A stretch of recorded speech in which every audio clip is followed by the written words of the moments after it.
All right, good. So we'll get started.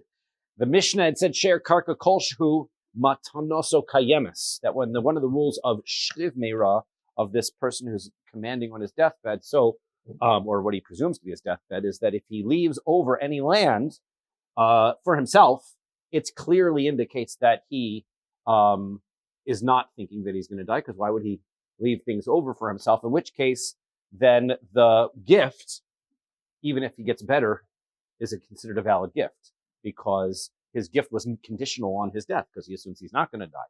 So the Gemara asks, "V'kama kolshu," how much is a little bit? Amar Rav Yehuda, Amar Rav, Rav Yosef and Rav, karket gedei parnasaso, enough land so that he should be able to sustain himself. And we've had this phrase in the past. It's assumed to be enough money for a person to live off for a year. V'Rav Yirmiyah bar Abba Amar metaltalin kedei parnaso, and Rav Yirmiyah bar Abba explains that it's even movable properties. Doesn't have to be land. It could be movable properties according to the amount that he needs in order to sustain himself for a year. Amar Reb Zera, kama mechuvnon shemasasod desabi. This is really a precise teaching that our elders have given us. A very good teaching. Why? Because even though the Mishnah doesn't specify it, there's good logic to what we just said. Because karka taimamai, why is it that if you leave over some land, that it isn't considered a gift that is a shchiv meira? Because de'i kai samechole. Because if he gets better, he's leaving himself money just in case I get better. That's the whole reason why. So therefore, he can't leave himself 12 cents, because that's not going to help him if he gets better. It has to be something that if he gets better, he really is going to use. So therefore, he must be leaving himself over enough money that if he gets better, he's going to be able to use it. And metaltali nami, why also, even though the Mishnah says that it applies to land, Rav Yehuda Marav explains that it could even be movable properties. Why? Because ikoi samechalavayu. Because what's the difference? I mean, ultimately, the whole point is that he should have something to live off of. If he lives himself enough money in his bank account, he can live off of that just as easily as leaving himself enough land. So it's a good teaching. Maskif le Rav Yosef, but Rav Yosef asked him. This is where we got up to. Rav Yosef asks him, "Wait a second, umay kavanta? What is exactly that you're saying that it's so precise?"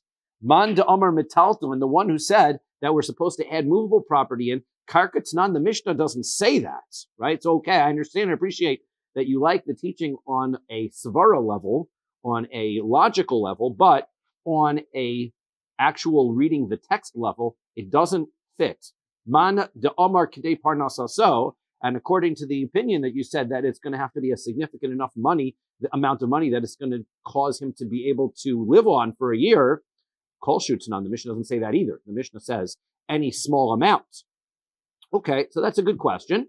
Amar le Abaye. So Abaye says to him, "V'kol heicha detani karka dafka." You're telling me that your problem with this is that every time the Mishnah uses the word land, the Mishnah literally means land and not any other type of property. Is that your problem? Is that the Mishnah doesn't specify it?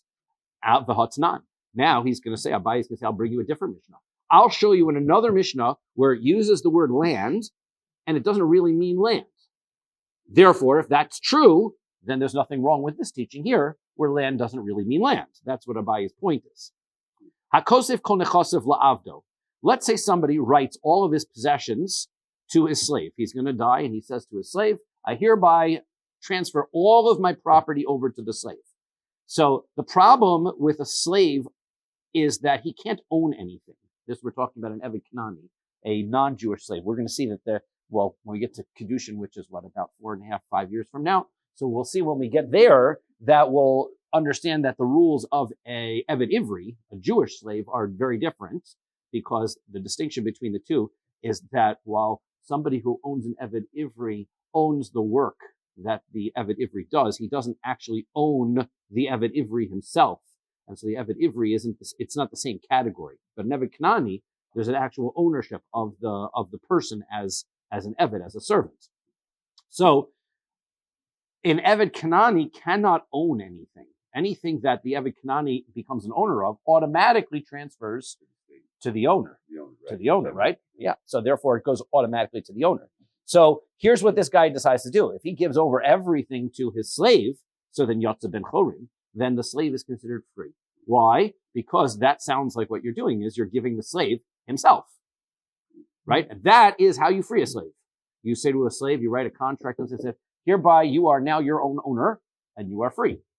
So therefore, if a person transfers over all of his possessions, including everything, you've worked for me so nicely, I hereby transfer everything over to you. The slave is free and he owns everything. Wait, does it have to be everything or could it be anything? Is it like... Sheer karka, next line, right?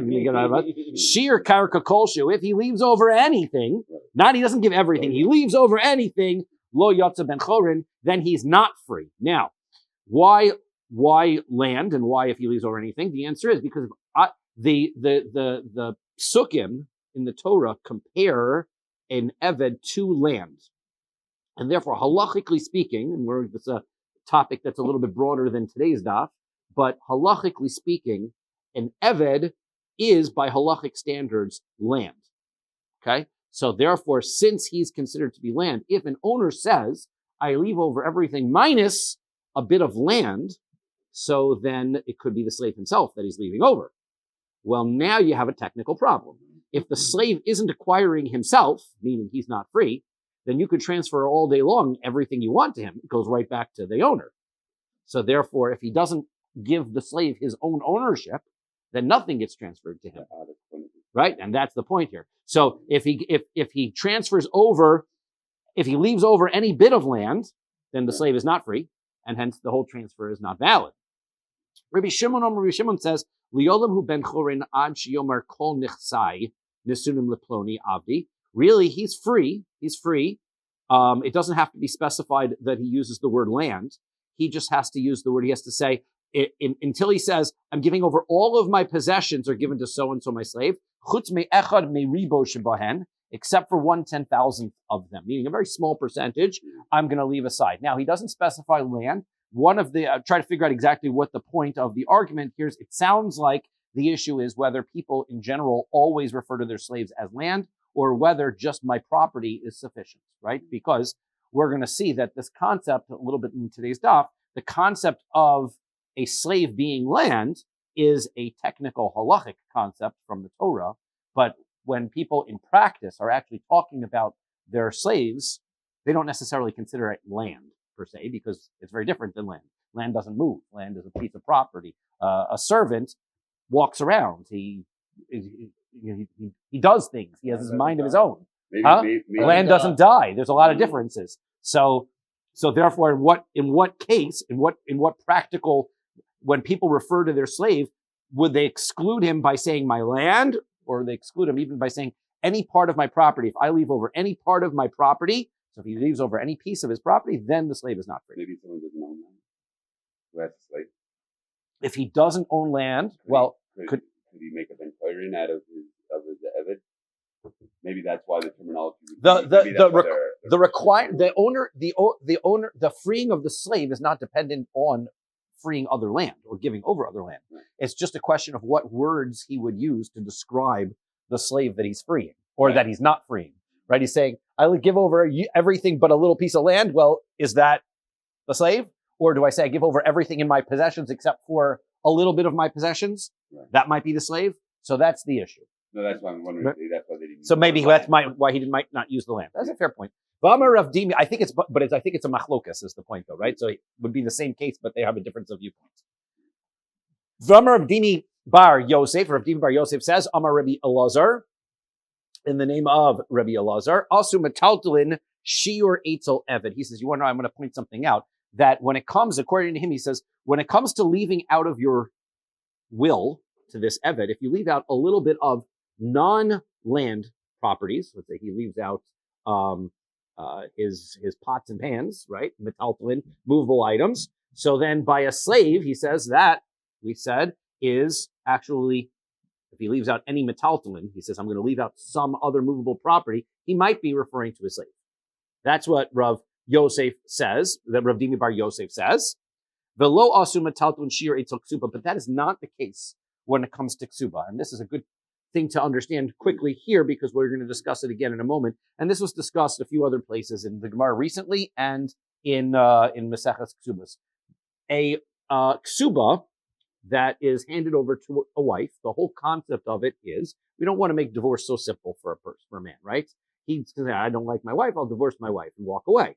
We say, no, you have a financial obligation to support her. You can't just walk away. If you're going to divorce her, you're going to have a financial obligation.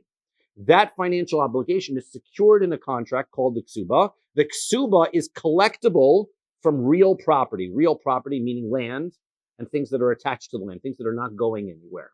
And the reason why that makes a difference is that all of the husband's property is always mortgaged to the wife's ksuba.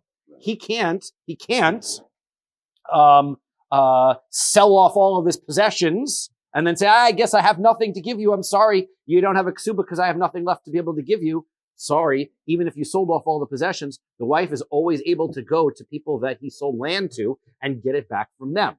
Okay, so there's always a state of a mortgage. There's always a state of a mortgage existing with real property in the state with the ksuba. Now, let's say, here's what this fellow decides to do. He's dividing up his estate and his property. He has his kids, he has his wife.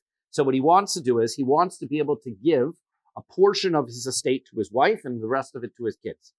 The halacha is that if he allows even a small amount of property, if he leaves off a small amount of property, it says, this is the part that I'm bequeathing to my wife, even if it's not equivalent to the entire amount of the ksuba, that is considered to be enough to pay off her ksuba, and she cannot collect the remainder of that from the other orphans, from the other heirs. Why is that? Because when she sees the division of the estate, and this is presumed she has to know about it, right? When she sees the division of the estate and she knows that she's receiving a piece of property and doesn't complain and say, hey, wait a second, that's not enough for my ksuba, she is presumed to be in on the deal and accept it. Okay? If she doesn't accept, if he gives her other things, not land, let's say he says, I'm going to give you the car, right? That she says, well, I have rights to all the land. So he can give me whatever he wants for the car. Once he dies, I'm going to sue the estate and I'm going to get the rest of it, right? But only if he leaves over land to her, then that satisfies the ksuba obligation, even if it's not enough to satisfy the full ksuba, because we presume she agrees. If he gives over anything that's not land, the Rabbanan said that doesn't matter, because the fact that she took that property is meaningless, because she always knows that she has rights to the land anyway. So you're saying she has an automatic mortgage or a lien on the land. That's but right. If it's specified, if it's specified in the ksuba, then she doesn't Protest, right? It's not really in the ksuba. It's in a later will or something else that she's going to get a piece of land, right? And she doesn't protest that, right? So then that's considered to be satisfactory of the ksuba, the responsibility of the estate to give her a ksuba. So this Gemara makes it very clear. Even though we said that if a little bit of the estate gets left over, even if it's not land, it can be movable property, then the slave does not go free, right? That is not the case when it comes to a wife and the ksuba obligation. If it's not land, it doesn't do anything. It has no practical value of change for anything if it's not land. If it's land, then she can say, okay, I accept that and I will take that as my ksuba payment. But if it's not land, then the fact that she accepts it means nothing for her ksuba payment. Okay, so now, what is the point here, though? Why do we bring this whole thing? The reason we brought it is because in this Mishnah that we had this side conversation, Rabbi Shimon used the word nichasai, my property, he used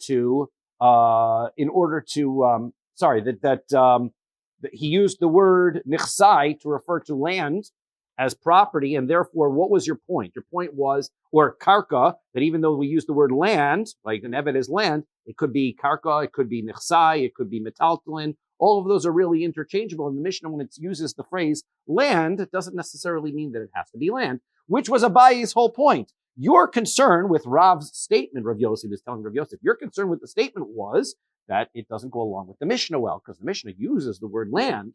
And even though logically speaking, it makes sense that it could apply to other things but not land, but the problem is the Mishnah doesn't say that. Well, I just showed you another Mishnah that says that the word land doesn't necessarily mean land, it can mean other types of property as well. Okay, so the answer, says Abai, says, I'll tell you why the answer says Rav Yosef, I'll tell you why that's not a great point. Because Hasam, Vidinhu Delo Lesni Karka.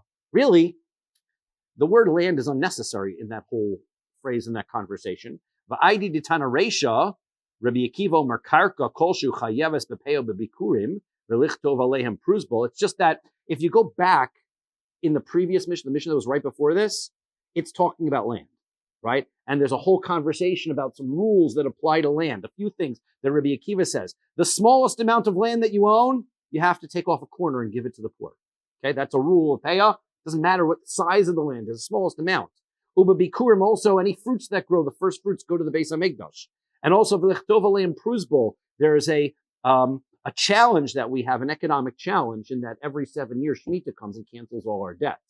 That's harsh on the economy because loaning money, right? That's how you can affect your economy is how easy it is, right? You see, watch the Fed control interest rates all the time. That's the whole goal of this. The whole goal is that if I can control the rate at which money is lent, I can control the rate at which the economy grows. So if I raise interest, this is my side conversation. If I raise interest rates, so then I make lending difficult. Lending difficult means we contract the economy doesn't expand.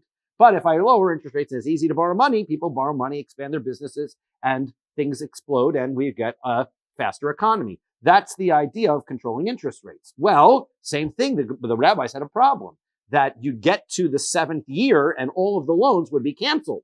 Well, people are not stupid. Comes the 6th year and somebody says, can I borrow money? Everyone would say, no, because you're not going to get it. I'm not going to get paid back. All you got to do is wait until the 7th year. It gets canceled. And then I got nothing. So therefore the economy in the 6th year would freeze. And that's particularly bad in Eretz Yisrael because nobody's growing anything during the Shemitah year. And into the 8th year, when they finally get things to grow, the economy going well in the 6th year was kind of important. Therefore, the Rabbanan said, we have a mechanism. Here's what's going to happen. We are going to attach loans to land, according to Rabbi Akiva's view. That's how the proof works. Either that or it gets collected by Beis Din. But land ownership, the fact that you own land is what enables you to be able to collect your debts through a pruzbul. So therefore, but it doesn't have to be a lot of land, just any amount of land. So if a person owns any amount of land, he can write this pruzbul document. We'll discuss what a pruzbul document is in another place. But that land is critical to the pruzbul is important. Lien on the land coming back. That's exactly what it is. And liens on land are not canceled because it's not movable property, which is what's canceled in the Shemitah year. The only thing I would ask about that is it's just the same way you said, like the fruit. Remember we said we couldn't sell the fruit that would come to be because it doesn't exist? Well, That's at right. that moment, your ownership of land doesn't exist. And yet I'm able to put a lien on it after it. Yeah, so the issue is I don't think that in Shemitah year, your ownership of land gets canceled, right? Shemitah, right. It's your ownership of land stays. You're just not allowed to work it. There's a prohibition against doing any work on it, but it still remains yours. How about the Jubilee? So on Yovel, different story. So Yovel, the answer is yes, but Yovel, all the land returns to its original owners. So I would question at which point you have to own the land, right? If you're a Levi or a Kohen potentially that doesn't actually get a piece of land in Eretz Yisrael, everything goes back to its original owners, and therefore you don't have anything. Are you a landowner or are you not a landowner? It's a fair question. So that I'm not 100% sure of. Exactly at what point of the Yovel year you have to be a landowner going into the Yovel year or coming out of the Yovel year. It's a fair question. Okay, but in any event, you need land in order for the Prus Bowl to take place. Veliknos imohim nechasim she'in lahem achrayis bekasif b'shar b'chazaka. And another thing is, we have something of a kinyan, one type of kinyan, and we sort of touched on it a little bit, is that transference of property requires some very technical rules. There are types and ways that I can transfer property from myself to you. One method, we discussed methods. Obviously, if I hand it to you and you pick it up, you say, this is mine. That's one method of ownership. Another method of ownership is a trade, right? So I say, I'll give you this, you give me that. As soon as I take your object and lift it up, you automatically own the other one. That's another type of trade. There's another one, which is kinyan agav karka. There are certain ways that I can transfer land that don't apply to movable objects, right? So if I, for example, I give a chazaka, if I show my ownership over this land by locking the front door of the house, then I own that piece of land. Well, there's no locking the front door of my mug, but the rule is we have something called a kinyan agav.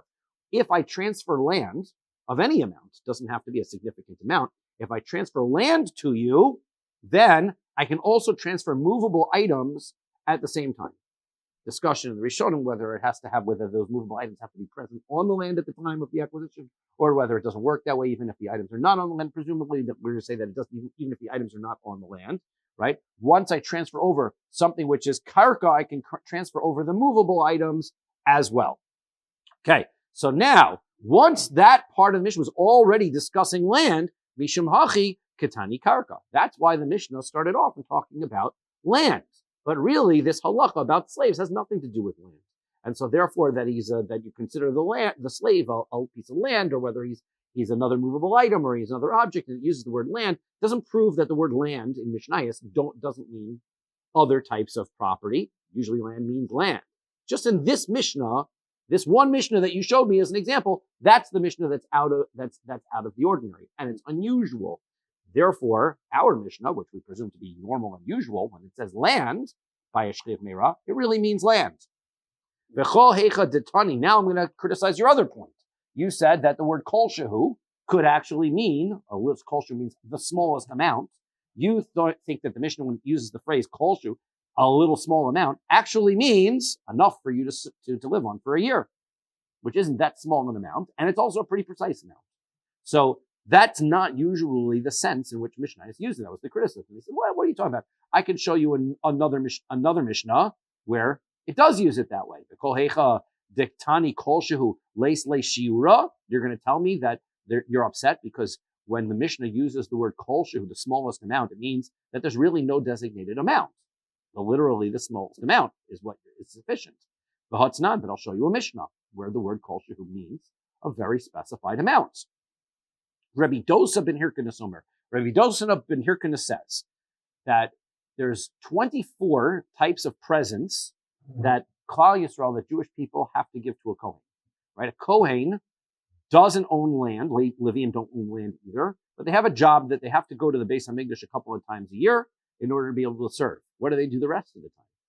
So the answer is a good Kohen should be going around the country teaching. Right? Should be giving shiurim, give a Daf Yomi someplace. That's what a good Kohen should be doing, right? Get a job as a principal. That's what a Kohen should do with his life. Okay? Now, the problem is that those things don't pay all that well. So how do you support your Kohen involved in community work? The answer is there are presents that are given to the Kohen, that everybody gives to the Kohen, and it was up to the individual person to decide which Kohen to give to. Hence, when your Kohen establishes a relationship in your community, people go, oh, that's going to be the Kohen that I'm going to give to. So, of course, we are familiar with Truma. Truma has a certain level of Kedusha, of holiness to it. But there are a lot of other gifts that have no Kedusha to them, but they go to the Kohen. An example of a gift that goes to a Kohen, firstborn animals that have a blemish. The ones that don't have a blemish get sacrificed. They have a blemish, the Kohen gets it. Another example, every time that you slaughter an animal, certain parts of the animal are given to the Kohen. So the Kohen gets lots of meat, he gets lots of grain, he's got all of his food taken care of, right? What about clothing? So the answer is there's something called Reishis Hagez. The first shearings of your sheep also go to the Kohen. And here's how this works. Rabbi Dosa ben Hirkanes Omer, Chamesh rechelos gozazos mana upras chayavos bereishis hagez. If you've got sheep, right, and they are 100.5. I'm not sure of exactly how much the volume of this is. I was going to look up and figure out exactly how much the volume, but there's a certain amount, a quantity of volume that these 5 sheep have as a unit, then they're obligated. In other words, if they have very little amount of wool on them, so you don't have to give it to the Kohen. But if they're fully laden, a certain amount of that wool is going to get given to the Kohen. You need to have a certain amount. That's what Rabbi Dosa ben Hirkanes says. But the Chachamim say, Chamesh rechelos gozos kol shehem. So he says, really, the 5 of them can be even the smallest amount. Each of them have the smallest amount. Kol shehu uses the phrase kol shehu. But we're going to learn the Amrinon. We say v'kama kol shehu. What is that kol shehu? Oh, wait a second. We see a parallel. The kol shehu actually means a number, which is what we're trying to prove that our Mishnah is doing as well. So this is a good proof. So how much is that? Amarav monopras. It's 1.5. B'vadshu mechumoshos. As long as 1/5 of that is the amount on each of the sheep. Really, he's saying 1/10 of the size of the previous opinion. The previous opinion was 1.5 for each sheep. Now this opinion is 1.5 for all 5, as long as each one has 1/5 of that total. So it's a 1/25th or whatever it is. So now that's how much you have to be able to have. So here we have a proof. The Mishnah uses the word kol shehu. It doesn't mean what you think it means. It doesn't mean any amount. It means a very precise, specific amount. Hence, when we have our Mishnah and we want to interpret our Mishnah as kol shehu meaning a very precise, specific amount, i.e. a year's worth of money, so we have a precedent for that. So the answer is no, that's not true. Hassam, there again, this Mishnah is unusual and it's out of the ordinary. Why? Bedinhu, de lo lisne kol shehu. Really, the Mishnah shouldn't have used that word kol shehu, because the word kol shehu means what you think it means. It means the smallest amount. It doesn't mean a precise amount. Va'idi de ka'amar tanakama shi'ura rabba. The reason why the Mishnah uses this phrase, which doesn't fit here, of kol shehu, is only because since the first opinion is a very large amount, so then Amar Ihu Nami Shiura Zutra, so he's going to say the second opinion says, no, you need a much, much smaller amount, right? He's 1/10 of the size. So he's going to give you a much smaller amount. Once he's going to give you a much smaller amount, Kari Le Kol Shehu, he uses the phrase, it's a little amount, little bit. But because why does he use that phrase? Not because Kol Shehu means there's no amount. It just means that relative to the first opinion, I'm giving you a very small amount. Okay, but that means that this Mishnah is unusual. This Mishnah is unusual because it uses the word kol shehu in a way that kol shehu is not normally used. Hence, we're critical of an opinion that says kol shehu means a very definite amount. Okay, the Gemara leaves this as a criticism of the teaching, right? In other words, the teaching is there. The teaching says that the kol shehu really means a significant amount, and it also applies to movable items, not just land. Rav Yosef said that was Abaye criticizes it. Okay, but at the end of the day, he can't knock it off. He's just pointing out that I don't like the fact, what was the problem that he had was with Rabbi Zera saying, this is a great teaching. It lines up with the Mishnah so well, says Rav Yosef. Rav Yosef says, it doesn't line up so well. It doesn't line up so well. It doesn't fit with the words of the Mishnah. Abaye tried to help us answer that, but Abaye's answer didn't work out so well. So we're left with the fact that, yeah, that's the halacha, but it doesn't fit the Mishnah so great, but that's okay. It doesn't bother us. It's a good teaching.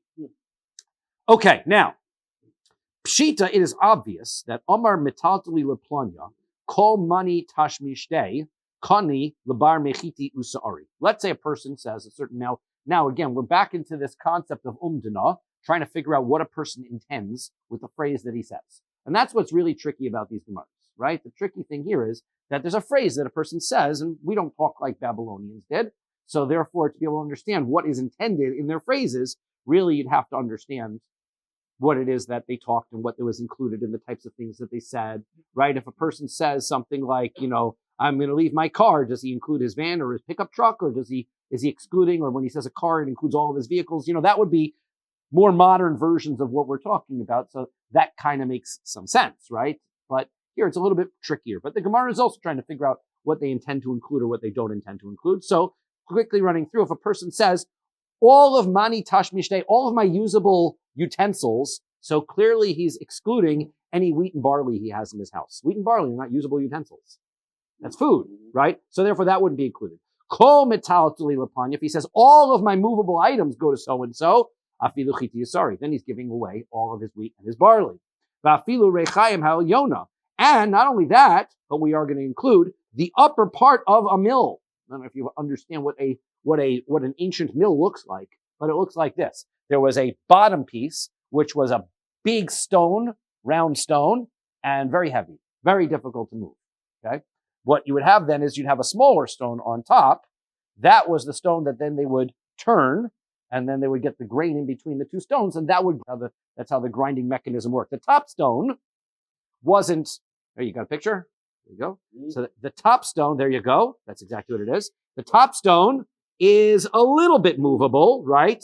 We'll call it metaltuli, right? We can post that on the chat. So, right, for everybody. Oh, okay. So okay, fine. I'll try to find another one.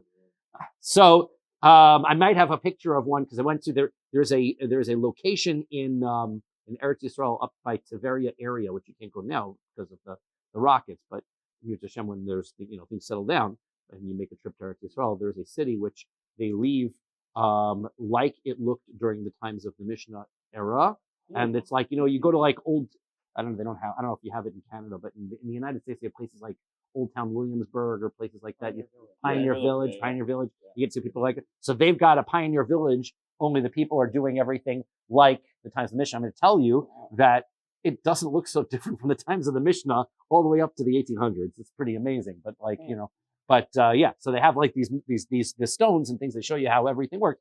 This upper stone is considered a movable piece of property because they would take it off, they would repair it, they would fix it. And I don't know if they had to pick it up in order to put the wheat inside of the mill as well. But okay, that's part of your movable objects. Sorry, no, you don't have to pick it up? I think I've seen a video. They had a hole in the top. That's right. That's what they do. Yes, in there, and that's how it gets in. Yeah, when it wears down, you're right. That's correct. So that's what's going on here.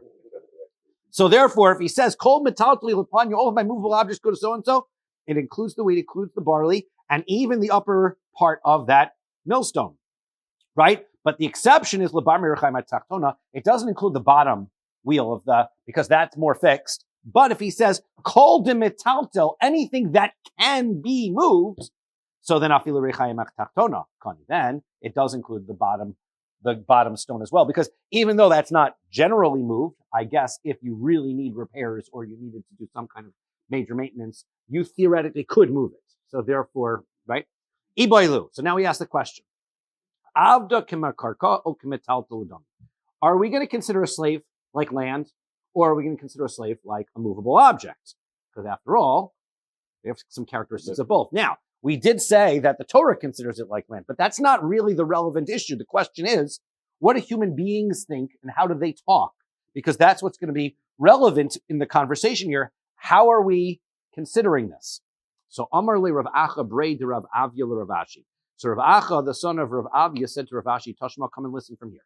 Hamocher es ha'ir, right? This is a Mishnah earlier in Bava Basra. Somebody sells, he's the owner of a city. Okay? So he sells the whole city. What's included in the sale of the city? Machar batim, all of the houses are included. Shichin umaros, all of the public infrastructure, the cisterns and the waterways, the pipes, umer chartzos, the bathhouses, ubeis habotin, any of the olive presses, ubeis hashlochim, all of the surrounding gardens that were associated with the city. Aval loes hametaltalin, but not any of the movable items, because those things are sold separately, right? The movable items are sold. You could buy the library, but not the library books. The town library goes with the city, but not the library books. Ubizman sh'amar hi v'chol mashe besocha. But if the sale is the city and everything that's in it, afilu hayu ba behema or avadim, even if there were animals in the city that the person who was selling it owns, or slaves, harekulan mechurin, then they are all sold. So, Iyamar bishlama kimetaltel dami. So that's very nice. If you're going to tell me that slaves are like movable objects, mishum hachi lo misdavin beresha. That's why in the first case where they sold the city and they included all the houses and all of those things, the slave wasn't included because he's not land. He's not attached to the ground. So he's not included. And when would he be included? When you say everything that's in it. In that case, you're adding on all of the public animals and all of those things are going to be sold within it, and the slaves too. So that makes good sense. But if you're going to tell me that the slave is considered to be like land, why wouldn't he be sold in the first circumstance where he just sold the city and didn't specify all of the things that are in it? It must be that you see clearly slaves are like movable objects. So how do you prove that? So he says, so the question is like this. That's the question. My afilu, if you're right, that these are, in fact, movable slaves are movable. So then why is it that the second case says, you know what, the animals are included and all the movable objects, and even the slaves are included? What do you mean, even the slaves? If everything else movable is included, of course the slaves are included. Why would slaves be even the slaves included? What do you have to say? Shani metaltula denayid mi metaltula delo nayid. You have to be able to say slaves are a little bit different. Why are slaves a little bit different? Because unlike other movable objects, these move by themselves, right? So the question is, you might not even think about the animal. Oh, same thing would be true about animals. That's a Rishonim do point that out. Could be the same thing about animals. That is true. And the presumption might be because you keep the animals tied up or in a stable or in some place where they don't generally move around. An animal can't own himself. Correct. So the sale might be more complete by the animal. Whether this nayad means literally because the slaves generally learn, or that he has his own knowledge of where he's going or what he's doing. The point is that the slave is not like other movable goods. So afilu tema kimakar, so I might think that he's like the land. So we're going to say what? He's not like movable goods. He's like land. So therefore, we're going to say shane mikarkai deny mikarkai nayad. We're going to say you'd have the same problem. Land would be different if it's moving land versus non-moving land. So therefore, why wouldn't slaves be included in the first part of the Mishnah? Because you're including houses and fields and gardens, and you wouldn't include slaves. Even though slave might be considered karka, we wouldn't consider him to be the same as the other types of land because he moves around. So therefore, just like you can't include him in movable items because he moves around, so too you couldn't really include him as land because he moves around. So he's really his own thing. Samalei Ravina the rest. That Mishnah doesn't prove anything. So Ravina says to Rav Ashi, Toshma, come and listen. Hakosev, now we're going to go back to our case. Somebody's writing to his slave all of his possessions again. So then if he writes karka, he writes the land. Right? Kol nechasav, he writes kol nechasav la'avdo. He writes over all of his possessions to his slave. So yotza ben chorin. So then he goes free. Shire karka kolshu. If he leaves over a little bit of land, lo yotza ben chorin, then he doesn't go free. Reb Shimon Omer Shimon says liolam hu ben chorin ad sheyomer kol nechsay nesunim leploni avdi chutz me'acha meribo shebahen. He's really free as long as he doesn't say, I'm giving over all of my property minus 1/10,000. Amar Rav Dimi bar Yosef, Amar Rabbi Elazar, and Rav Dimi bar Yosef said in Rabbi Elazar, Asu metalton shiur eitzel eved, v'lo metalton shiur eitzel ksuba. Again, like we already said, that metalton, the movable items, is considered to be excluded, and so therefore, if you are going to give over everything to your eved minus a certain amount of movable property, the eved loses out, and we presume that movable property is him, and that is not the case when it comes to the ksuba of the woman. Amar le Rava le Rav Nachman. Rava said to Rav Nachman, my taima. What is the reason for that? Avda metaltalahu. It is because the slave is movable goods. Umetaltala lemetaltala havi shiur. And so when it comes to movable goods, regarding the slave who is movable goods, that's why he's excluded. Right? The slave is movable goods. You're saying, I'm going to exclude movable goods, and to the slave who is movable goods, that's why he doesn't get ownership of himself. Uksubas isha, but when it comes to a ksuba of a woman, mikarkahu, umetaltul markaka, lo havi shiur. He says the woman's obligation to pay the ksuba comes from land, not from movable goods. Therefore, if you offer her movable goods as a payment for a ksuba, she'll go, great, thanks for the movable goods, you still owe me a ksuba.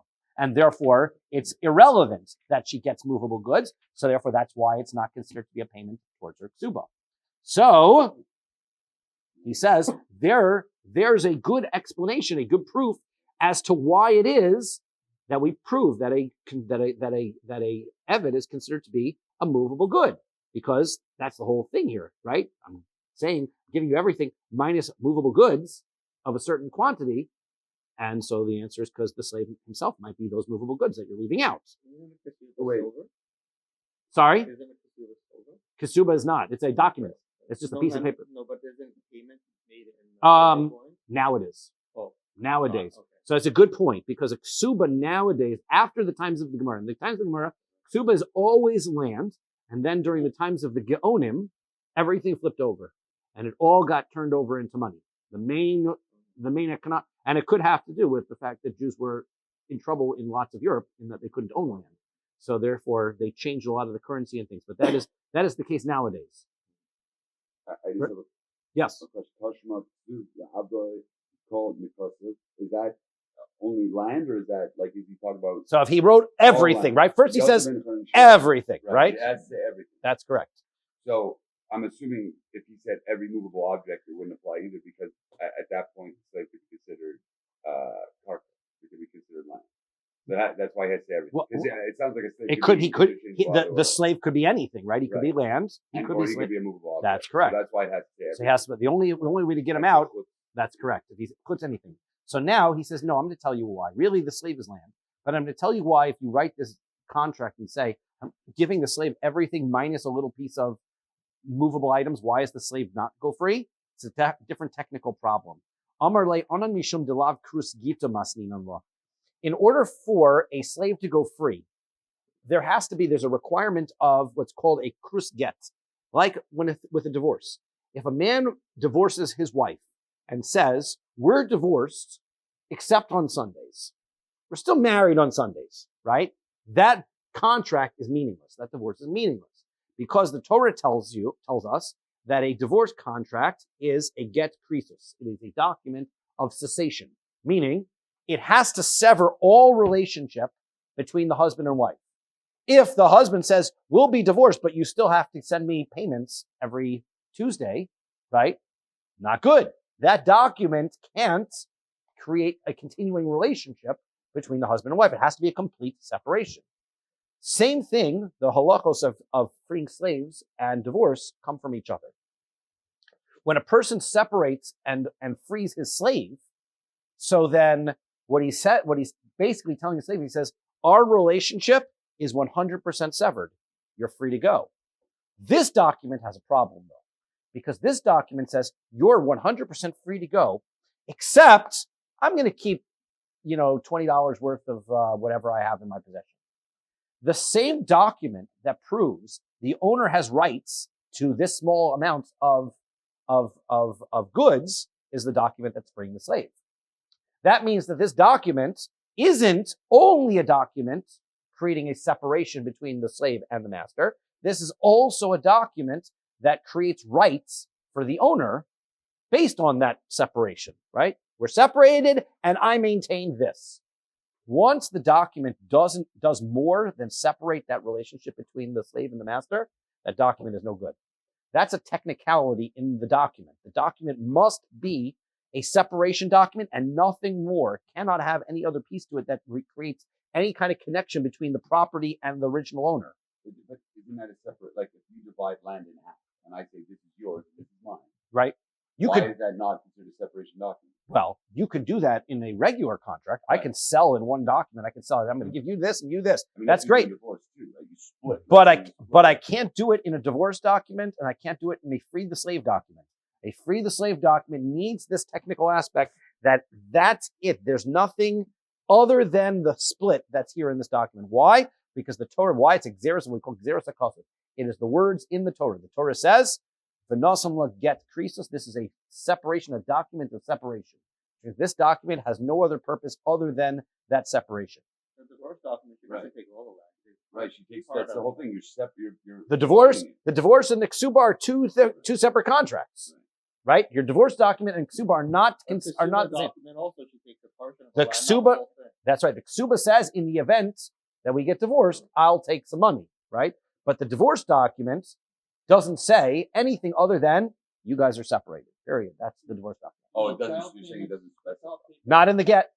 The child payments can be you can write other documents after the fact. You can write other contracts, right? Other agreements. It cannot be this document. Hence, the problem with the document, right? The problem with the document isn't that when he left over some movable property, that the slave might be the movable property. The problem with this document is technical. It just doesn't qualify as a separating document. Therefore, that's why the slave is not free.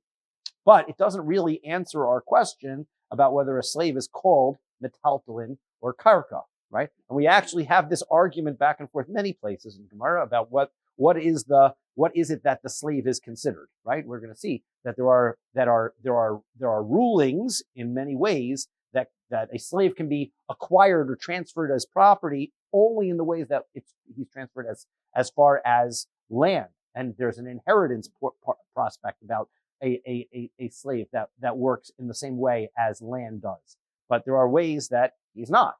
So therefore, this back and forth conversation continues on. But this does not prove it either way. This is a good place for us to stop at the top of Kufnan on Bays, and we will continue tomorrow evening.